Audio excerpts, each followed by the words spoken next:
चलिए क्वेश्चन पे आते हैं। तो पिछले क्लास में क्वेश्चन दिया गया था कि यदि 1 ग्राम 2 ग्राम 3 ग्राम डॉट डॉट 100 ग्राम का कोई द्रव्यमान है किसी स्केल पर 1 सेंटीमीटर 2 सेंटीमीटर ऐसे करके 100 सेंटीमीटर तक विस्तारित है, तो हमसे पूछा गया था कि बताइए उसका सेंटर ऑफ मास क्या होगा, द्रव्यमान केंद्र क्या होगा। ठीक, पहले एक स्केल बना लेते हैं हम लोग।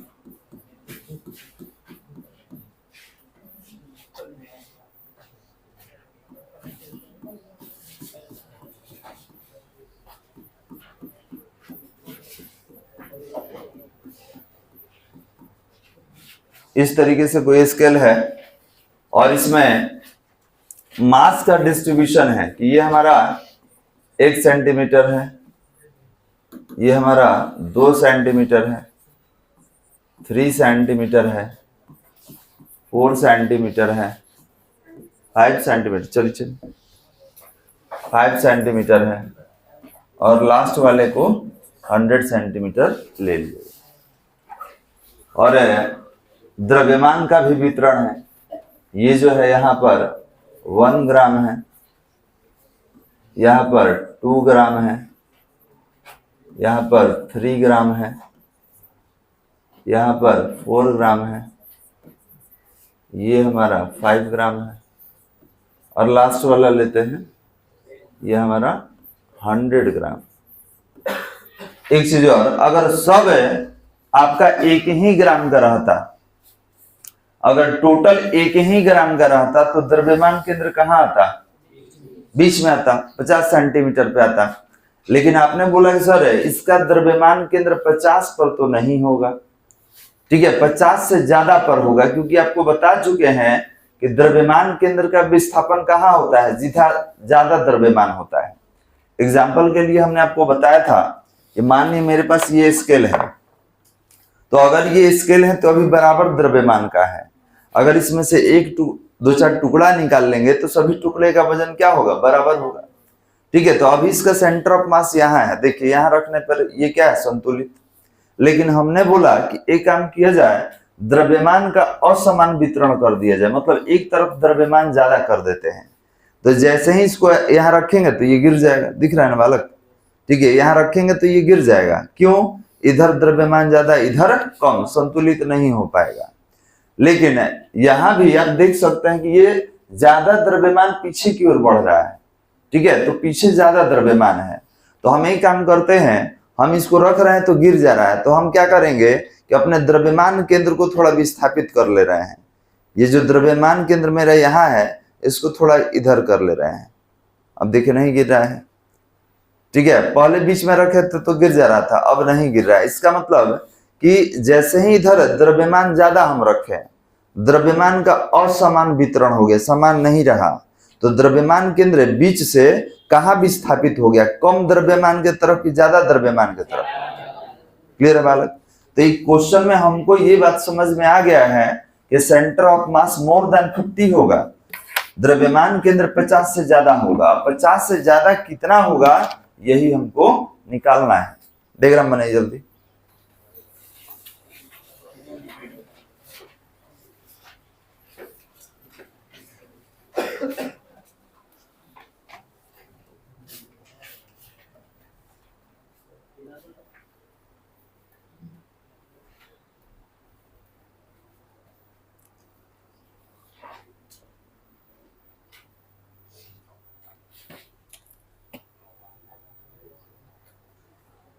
इसको असमान वितरण भी हम लोग कह सकते हैं, क्योंकि सबका द्रव्यमान एक दूसरे से अलग है।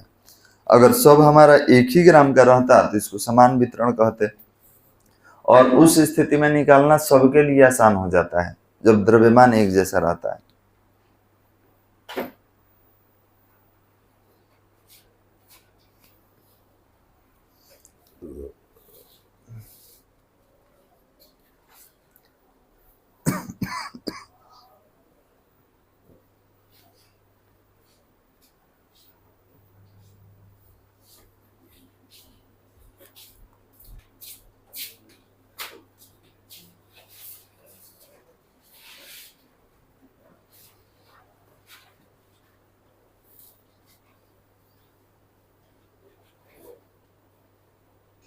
हो गया बालक, लिखे तो नीचे लिखेंगे जब स्केल को x दिशा के अनुदिश, जब स्केल को x दिशा के अनुदिश, जब स्केल को x दिशा के अनुदिश रखा जाए, x दिशा के अनुदिश रखा जाए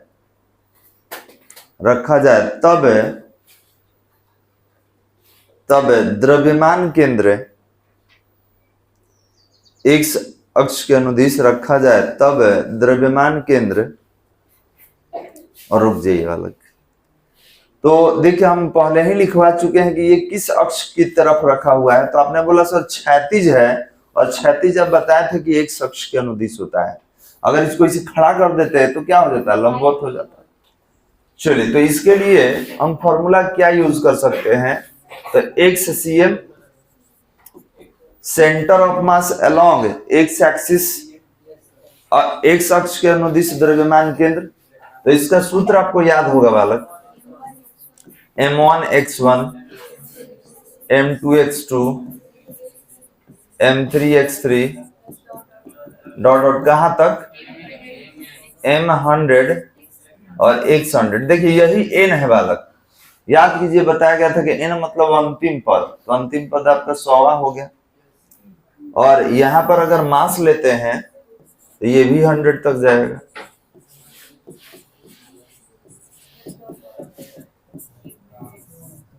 चलिए, अब सारा द्रव्यमान आपको दिख रहा है और दूरी भी दिख रहा है, सारा रखेंगे यहाँ पे।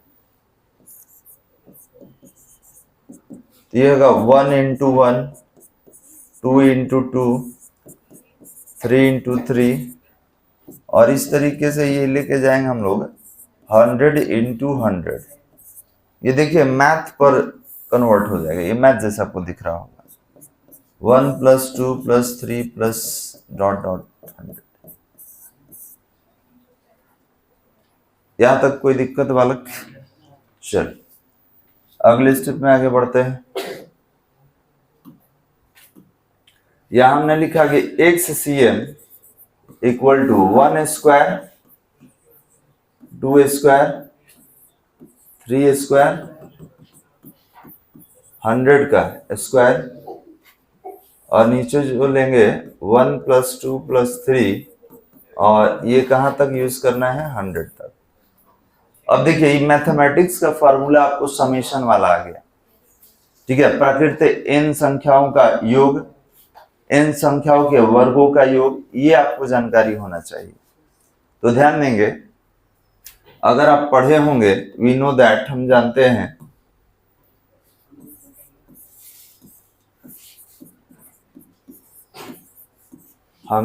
हैं, और आप नहीं भी जानते होंगे तो हम लिख देंगे, ठीक है, कि समेशन ऑफ n प्राकृतिक सम संख्याओं, n प्राकृतिक संख्याओं का योग n + 1/2, यही होता है ना बालक। अब वर्ग वाला ले लेते हैं, स्क्वायर वाला।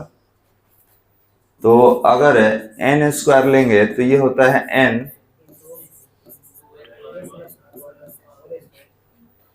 + 1 भी होता है ना जी,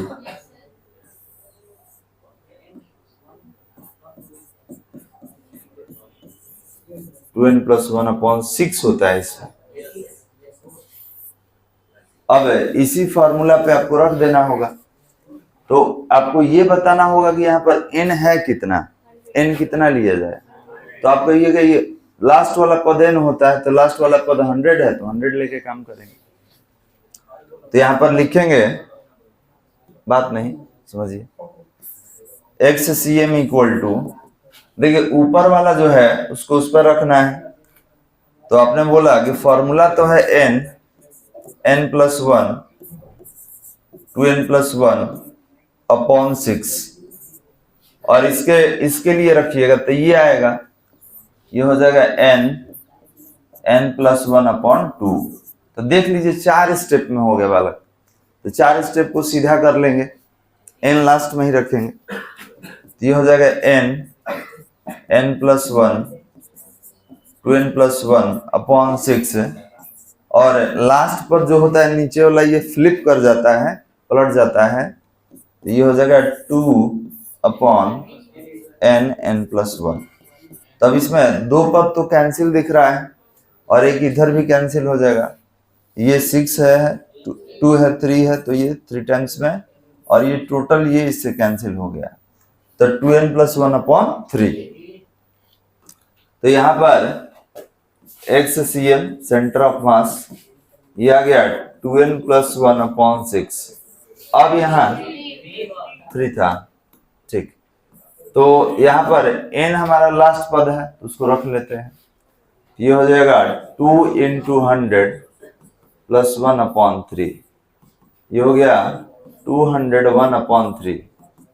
3 6 18, 2 कैरी 1, 3 7 21, 3 7 21 पढ़ा है ना जी, 3 6 18, 2 इसमें आ जाएगा, 3 7 21, ठीक। इसका मतलब कि द्रव्यमान केंद्र कहाँ आ गया, 67 सेंटीमीटर। अगर ये सब बराबर होता, ये बराबर होता स्केल हमारा, तो एकदम सेंटर में आता, बीच में आता 50 सेंटीमीटर पे। लेकिन कोई कहा कि नहीं, एक वाला 1 सेंटीमीटर वाला 1 ग्राम, 2 सेंटीमीटर वाला 2 ग्राम, 100 सेंटीमीटर वाला 100 ग्राम। तब बताइए द्रव्यमान केंद्र कुछ भी दे दे, उससे हमको कोई दिक्कत नहीं है। हमको दो चीज चाहिए, द्रव्यमान और दूरी, हम निकाल देंगे। तो ये बताइए कहाँ हम हाथ रखेंगे ये स्केल संतुलित हो जाएगा, तो 67 सेंटीमीटर बना लीजिए। मतलब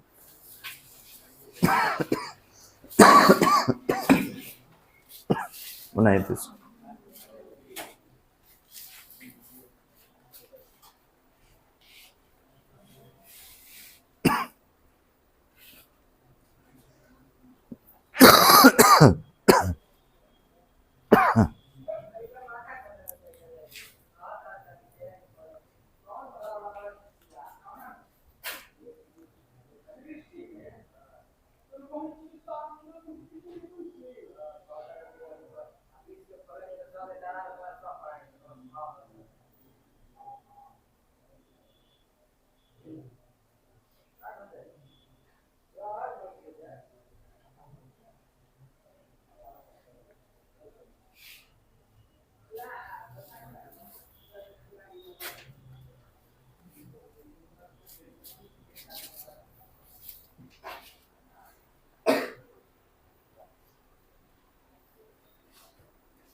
हो गया।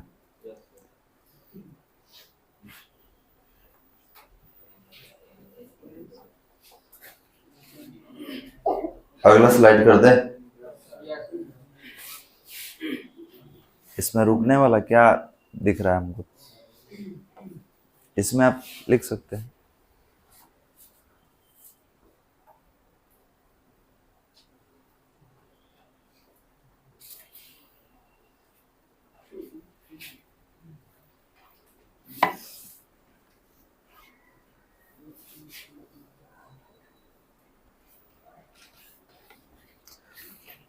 तो इस तरीके से अगर कोई भी पिंड दिया जाए, वो समान हो या असमान हो, वितरण का हम किसी का निकाल सकते हैं। अब यहां से हम लोग सीखेंगे दो पिंडों के बीच द्रव्यमान केंद्र कैसे निर्धारित किया जाता है।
हो गया बालक।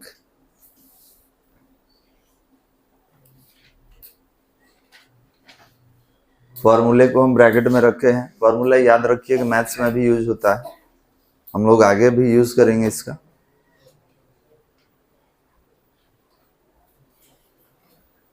चल आगे बढ़ा दिया जाए, कैंसिल करा के स्टेप में निकाल लेंगे इसको। तो 67 सेंटीमीटर पर ये जो स्केल है वो संतुलित रहेगा। अब आगे आज हम और सीखेंगे कि सर दो पिंडों के बीच द्रव्यमान केंद्र का निर्धारण कैसे किया जाता है। अभी बहुत सारे विद्यार्थी बताएं सर बराबर रहेगा तो बीच में रहेगा, तो आपको सिद्ध करके दिखलाना पड़ेगा कि बीच में रहेगा कि नहीं। ठीक है, अभी स्केल के बारे में हमने बताया कि अगर सबका द्रव्यमान 1 ही ग्राम रहता तो द्रव्यमान केंद्र कहाँ था, 50 पर। तो आपको निकाल कर दिखलाना पड़ेगा कि 50 होगा कैसे, या बीच वाला हम लोग कैसे डिसाइड कर लेंगे, निकालना पड़ेगा। ठीक है, तो क्या सीखने वाले हैं, how to find centre of mass between two bodies. दो पिंडों के बीच द्रव्यमान केंद्र का निर्धारण कैसे किया जाता है।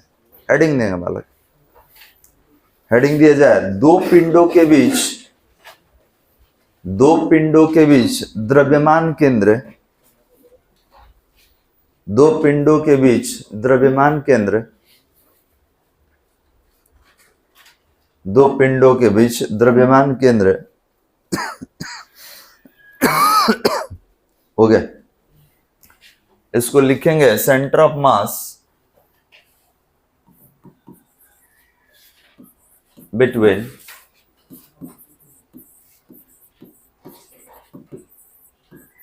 Centre of mass between two bodies, centre of mass between two bodies. तो आप देखिएगा और समझिएगा, एक एक करके हम निकालेंगे। हो गया बालक, ठीक।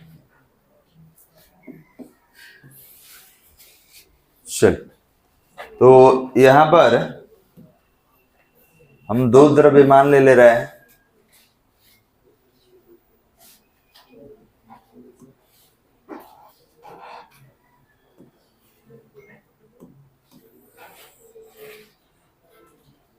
लीजिए, दो द्रव्यमान ले लिए और हमने बोला कि ये जो है एक दूसरे से, बात नहीं वाला, ये एक दूसरे से L दूरी पर स्थित है। सबसे पहले आपको क्या करना होगा, ये दोनों को ज्वाइन कर देना होगा,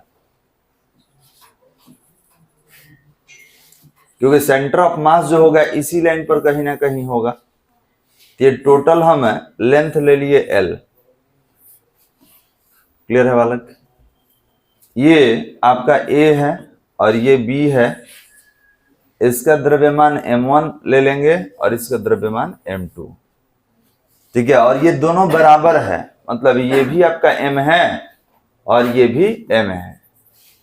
अब आपसे कहा गया कि ये काम कीजिए, ये दोनों के बीच द्रव्यमान केंद्र का निर्धारण कीजिए कि द्रव्यमान केंद्र कहाँ आएगा। जैसे एक हम डंडा ले लिए, स्टिक ले लिए और इधर भी 1 kg का द्रव्यमान रख दिए, इधर भी 1 kg का द्रव्यमान रख दिए। वैसे ही दिख रहा है ना बालक।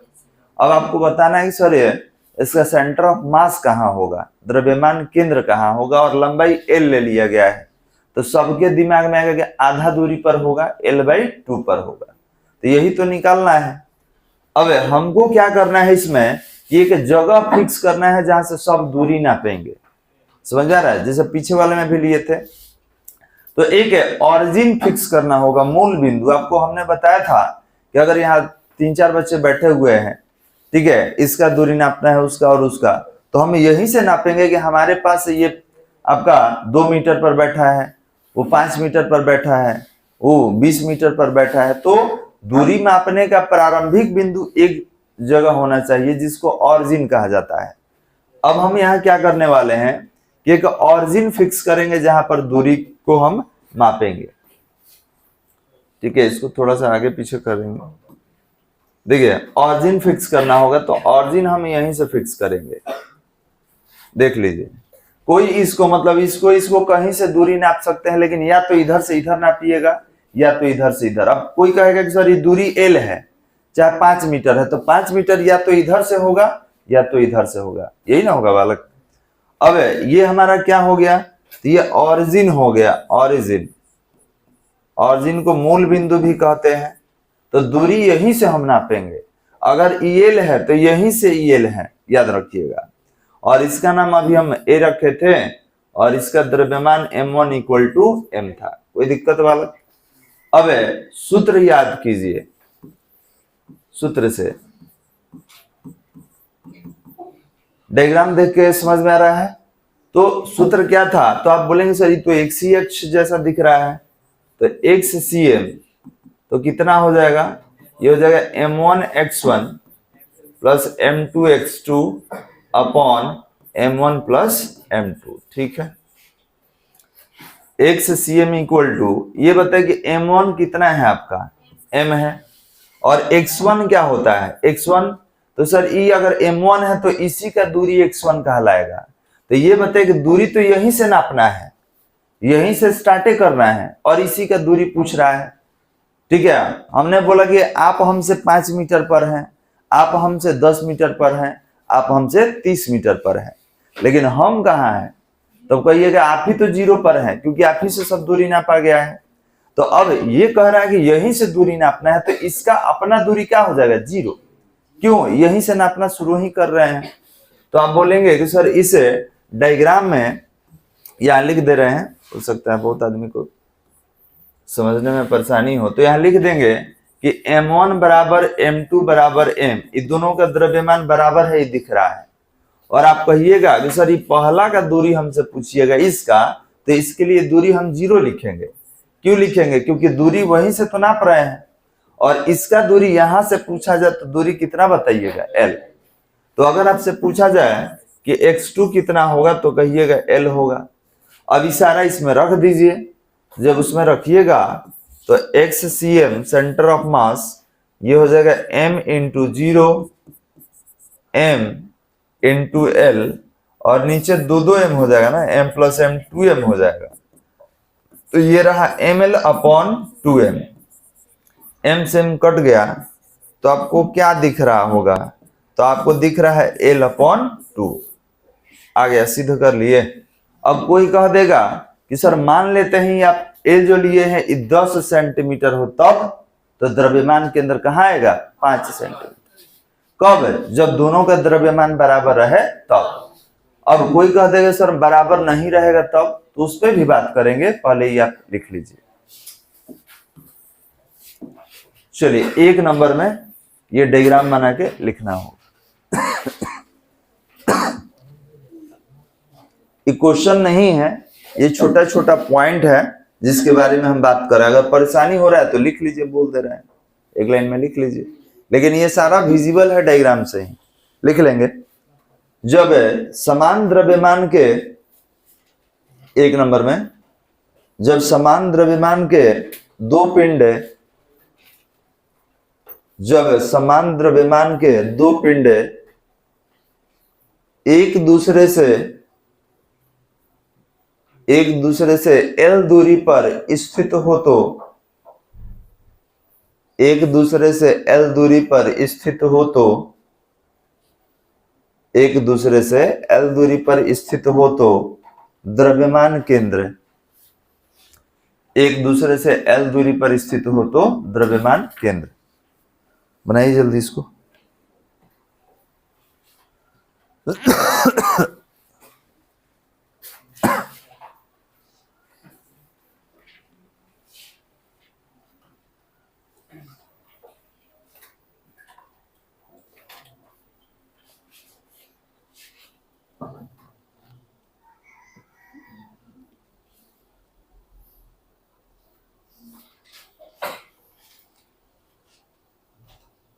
अब समझ में आपको आ रहा होगा कि हम लोग बीच में कैसे डिसाइड करते हैं।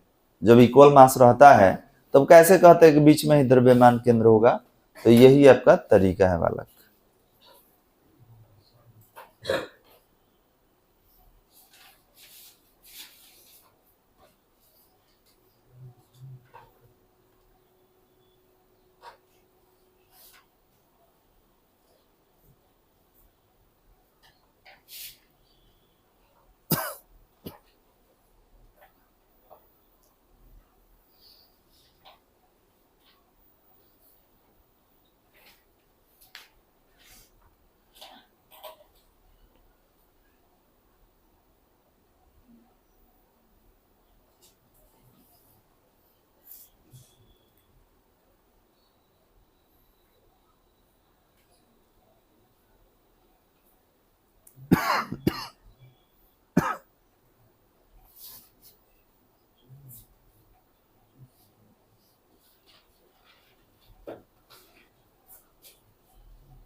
बन गया बालक। चलिए, तो अब क्या करेंगे, इसको थोड़ा चेंज करेंगे कि सर एक अब दोनों बराबर लिए हैं, किसी को ज्यादा किसी को कम करके देख लिया जाए। अब क्वेश्चन अगर पूछा जाए कि 2-2 केजी का दो द्रव्यमान किसी लंबाई के दोनों सिरों पर स्थित है और ये लंबाई आपका 10 सेंटीमीटर है, तो द्रव्यमान केंद्र कहाँ होगा? 5 पर। अभी निकालना है, तो क्वेश्चन सुन के ही आदमी बता देगा कि जब बराबर द्रव्यमान आप कह रहे हैं तो हमेशा मध्य बिंदु क्या होगा? द्रव्यमान केंद्र होगा। लेकिन अब यहां थोड़ा सा करेंगे चेंज। अब एक को 1 केजी और दूसरे को 2 केजी कर दे रहा है। ठीक है, तो हम लोग केजी वगैरह तो नहीं लिखने वाले हैं क्योंकि फॉर्मूला बनाना है। ठीक है, तो हम एक m लेंगे तो दूसरा 2m लेंगे। m लेंगे तो हो सकता है 4m ले ले, उसको 2m लेंगे तो इसको 4m ले लेंगे। मतलब कुछ भी आप बना सकते हैं, कोई दिक्कत बालक? अब दूसरा केस ये भी है कि सर मान ली कि आप उधर से नापे हैं, हम उधर से नहीं नाप के हम इधर से नापते तब, तो जब इधर से नापते तब वही रिजल्ट होता, कोई दिक्कत नहीं है। ठीक है, हम 0 इसका मान लेते, इसको 0 मान लेंगे। ठीक है, और उस उधर वाला दूरी क्या ले लेंगे? L ले लेंगे। तो आप किसी भी तरीके से बना सकते हैं, रिजल्ट पर कोई अंतर नहीं होगा। ठीक है, चलिए 2 नंबर पॉइंट में आते हैं। 2 नंबर पॉइंट,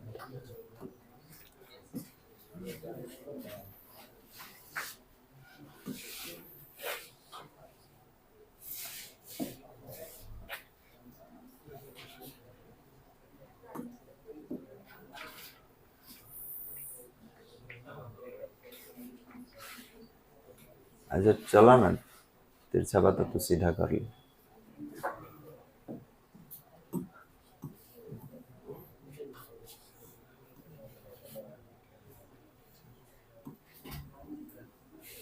हाँ ठीक,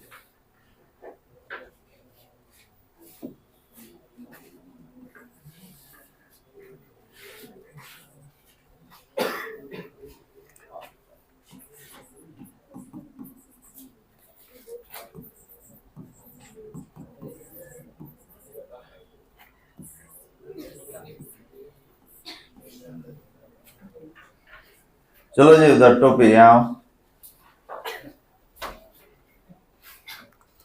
ध्यान देंगे बालक, एक m है तो दूसरा क्या है? 2m, तो दुगना है, ये आपको दिख रहा होगा कि एक m है तो दूसरा 2m लिया गया है, दुगना लिया गया है, और ये l लंबाई पर है। तो ये बताइए कि पहले द्रव्यमान केंद्र कहाँ आया था? इसके पहले वाले में। तो आप बोलेंगे सर बीच में आया था L/2। अब हमको ये बताइए कि अगर ये 1 केजी रहे, ये 2 केजी रहे, या m रहे 2m रहे, तो द्रव्यमान केंद्र बीच में रहेगा या विस्थापित होगा? किधर विस्थापित होगा? ये कंफर्म है कि सर इधर जाएगा। अब कितना जाएगा ये निकाल लिया जाए। ठीक है, ये निकालेंगे कि कितना इधर विस्थापित होगा। तो आपको नियम में हम क्या बताएं, बताइए कि कोई एक जगह फिक्स करना होगा जहां से दूरी का मापन करेंगे। इधर इधर जहां इच्छा है वहां कीजिए। ठीक है, तो अगर मैथ्स बनाइएगा तो देखिएगा हम लोग मूल बिंदु इधर ही रखते हैं ताकि इधर वाला डाटा सब क्या रहे? पॉजिटिव रहे। ठीक है, तो यहां क्या करेंगे कि इसको मूल बिंदु मान लेना होगा। इसको मान लेना होगा कि यही मेरा मूल बिंदु है, यहीं से दूरी का मापन करने वाले हैं। यहां लिख भी दिए, ये क्या है? ऑरिजिन है। जहां से दूरी का मापन स्टार्ट कीजिएगा वो ऑरिजिन हो जाएगा। अब इस डायग्राम में गिवन डाटा में आपको क्या दिख रहा है? क्योंकि अगर हम फॉर्मूले का बात करें तो फॉर्मूला मेरे पास होगा XCM equal to M1x1 plus M2x2 upon M1 plus M2। अब ये जो डाटा चाहिए इसमें रखने के लिए उसको बताइए पहले। अगर आपसे पूछा गया कि M1 कितना है तो कहिएगा M है। अगर आपसे पूछा गया कि M2 कितना है तो कहिएगा 2M है। अगर आपसे पूछा गया x1 कितना है तो कितना बताएंगे? 0, क्योंकि वहीं से नापना है। और x2 equal to L। Clear है बालक? अब ये सारा वैल्यू ऊपर फॉर्मूले में रख दीजिए, ये हो जाएगा XCM इक्वल टू ठीक है, m1 x1, तो ये m1 रहा, ये x1 हो गया। ठीक है, m2 x2, तो 2m रहा और लेंथ l हो गया। और नीचे m plus 2m, m plus 2m, तो ये एक तो 0 हो जाएगा और ये हो जाएगा 2ml अपॉन 3m, m से m कैंसिल हो जाएगा, तो xcm इक्वल टू ये हो जाएगा 2l अपॉन 3। अब हमको ये बताइए कि 2l अपॉन 3 जो है ये बीच से है कि ऑरिजिन से है? ऑरिजिन से। हम बीच से थोड़े निकाल रहे हैं, हम तो यहां से निकाले हैं, यहां से दूरी नापे हैं। तो आप कहिएगा कि सर ये जो आप निकाले हैं सेंटर ऑफ मास, ये तो मेरे दिमाग में सेट है कि यहां नहीं होगा, इधर ही होगा। अब इसको थोड़ा सा डेसिमल में चेंज करके बताइए हमको। कितना? 3 6 18, ठीक है, 0.36 18, फिर 2 आएगा, फिर 3 6 18, इस तरीके से रिपीट हो जाएगा। तो आप कहिएगा ऐसा बार बार जब 6 आता है तो हम पीछे वाले को क्या कर लेते हैं? बढ़ा देते हैं। ठीक है, तो आप लॉ ऑफ अप्रोक्सीमेशन यूज कर सकते हैं इतना, और ये क्या हो जाएगा? L। अब देखिए अगर हम लिख देते 2l upon l, 2l upon 3, तो बहुत आदमी के दिमाग में नहीं आता कि कहां पर होगा, लेकिन 0.67 लिख दिए तो आपके दिमाग में कुछ डाटा जरूर आता होगा कि अगर ये टोटल 1 सेंटीमीटर है मान लेते हैं, या 1 मीटर है टोटल, तो अगर 0.5 मीटर कहां जाए तो कहां आएगा? ये बीच में। समझ आ रहा है? कोई कह देगा ना 0.6 लेना है, तो 0.6 इधर है ना कहीं आएगा जी। तो ये डाटा समझ में आ रहा है। अगर हम ऐसे लिखते तब आपको मालूम ही नहीं चलता कि आगे लिख रहा है कि पीछे लिख रहा है, लेकिन जब डेसिमल में कन्वर्ट कर लिए तब आपको ये बात जरूर समझ में आ रहा होगा कि बीच से हमको कहां पर मूव करना है। तो ध्यान देंगे, यहां पर सेंटर ऑफ मास, अभी तो स्केल हम लोग नहीं खींचे हैं, तो आप कहिएगा कि सर सेंटर ऑफ मास ये बीच वाला 0.5 होता है और आप लेके आए 0.67। ठीक है, तो अगर मान लेते हैं कि 0.5 है, ये 0.6 है, ये 0.7 है, तो देखिए किसके नजदीक दिख रहा है? तो 0.7 के नजदीक। तो आप कहिएगा कि सर इसी दोनों के बीच में कहीं यहां पर होगा, यहां पर होगा। ठीक है, यहां पर होगा। तो इसका मतलब कि ये जो जगह है यही सेंटर ऑफ मास है, और यहां से कितना दूरी पर है? यहां से कितना दूरी पर है? तो आप कहिएगा 0. यहां से ले रहे हैं 0.67 L, यहां से इतना दूरी पर होगा। ठीक है, तो हम लोग ये वाला पॉइंट है, सुन लीजिए, ये जो हम खींचे हैं ये स्केल थोड़ी लिए हैं, आप बता सकते हैं कहीं भी। कोई कह देगा सर यहां ले ले, कहीं लो गलत।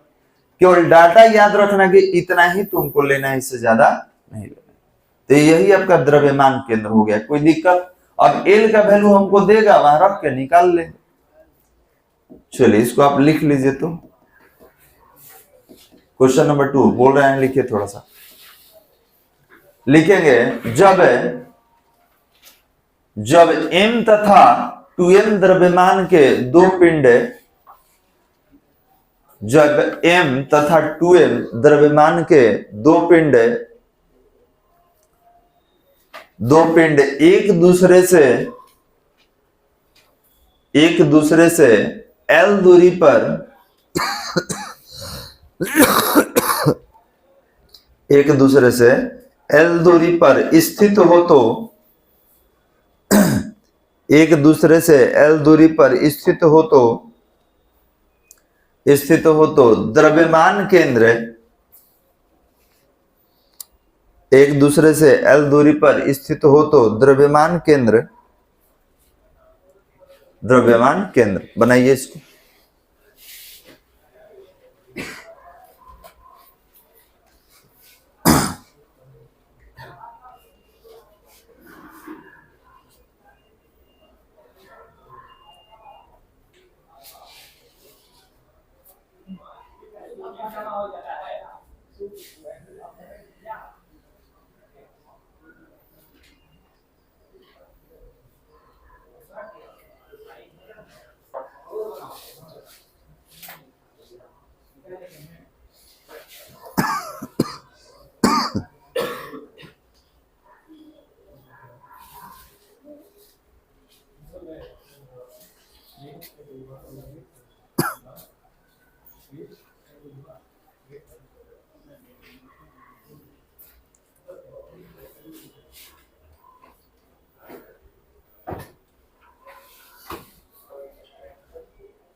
हो गया बालक।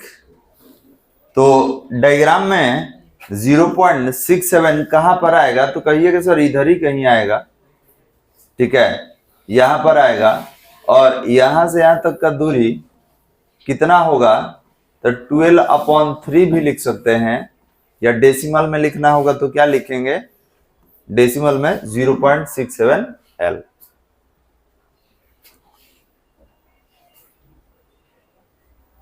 अब यदि कोई पूछ दे कि बीच से कितना होगा, वो भी निकाल सकते हैं, ठीक है। ये जब निकल गया तो किसी भी तरीके से हम बता सकते हैं। इसमें बहुत सारा केस है बालक। केस ये है कि बीच से कितना होगा, उधर से कितना होगा, इधर से तो आप निकाल लिए, उधर से कितना होगा। तो अगर उधर से पूछ दे तो L में से 12/3 को घटा दीजिए, मालूम चल जाएगा। ये टोटल L है और ये हो गया 12/3। तो इधर से अगर ये दूरी नापा जाए तो कितना होगा? तो कहिएगा टोटल में से इसको घटा देंगे तो निकल जाएगा। तो घटा ही दीजिए, तो 3L - 2L = L/3। इधर से ही दूरी, इधर से द्रव्यमान के अंदर कितना दूरी पर होगा? L/3 पर होगा। केस बहुत ज्यादा है। आप काफी तेजी से क्वेश्चन का आंसर हमको बता दीजिए, ठीक है। अगर ये समझ गए तो लिखेंगे, यदि क्वेश्चन लिखेंगे, क्वेश्चन लिखा जाए, यदि 2 kg तथा 4 kg द्रव्यमान के, यदि 2 kg तथा 4 kg द्रव्यमान के दो पिंड, 2 kg तथा 4 kg द्रव्यमान के दो पिंड एक दूसरे से 100 सेंटीमीटर की दूरी पर, एक दूसरे से 100 सेंटीमीटर की दूरी पर स्थित हो तो, एक दूसरे से 100 सेंटीमीटर की दूरी पर स्थित हो तो उनका द्रव्यमान केंद्र निर्धारित करें, उनका द्रव्यमान केंद्र निर्धारित करें। बताइए जल्दी।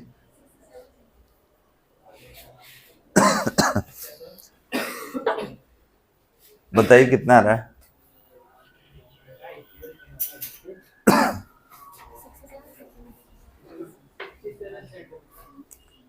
कितना आ रहा है? तो कहिए सर यही तो है जो आप सामने दिए हुए। देखिए m है 2m है, तो 2 kg 4 kg तो अनुपात 1:2 का रहा, दुगना ही है ना जी। m है तो 2m है, तो हम बोल दिए 2 kg 4 kg, तो ये भी तो दुगना है। और दूरी L लिए है, ठीक है, L लिए हैं, तो यहाँ रख के L निकाल लीजिएगा तो यही L हो जाएगा। अभी कितना हो जाएगा? 0.67 इंटू L 100 है, दशमलव हटाइएगा 0 आएगा, 0 100 कैंसिल, कितना? 67। कोई दिक्कत बालक? घर पे आराम से इसको बनाइएगा और कल यहीं से आगे हम लोग शुरू करेंगे। बंद कर दो भाई।